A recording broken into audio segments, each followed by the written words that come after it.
Operation Sindoor தொடர்பான செயல்பாடுகள் இன்னும் முடியவில்லை என இந்திய விமானப்படை தெரிவித்துள்ளது. பஹல்காமில் பயங்கரவாத தாக்குதலுக்கு பதிலடியாக ஆபரேஷன் சிந்தூர் மூலம் பாகிஸ்தான் மற்றும் பாகிஸ்தான் ஆக்கிரமிப்பு காஷ்மீரில் உள்ள 9 பயங்கரவாத தளங்கள் தரைமட்டம் ஆக்கப்பட்டன.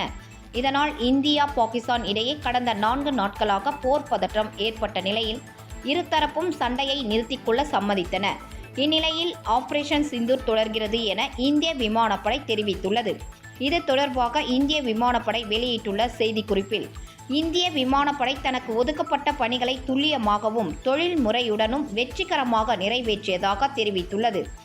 ஆபரேஷன் சிந்தூர் செயல்பாடுகள் இன்னும் நடந்து கொண்டிருப்பதால் சரியான நேரத்தில் விரிவான விளக்க உரை நடத்தப்படும் என்றும், சரிபார்க்கப்படாத தகவல்களை பரப்பவோ நம்ப வேண்டாம் எனவும் இந்திய விமானப்படை கேட்டுக்கொண்டுள்ளது.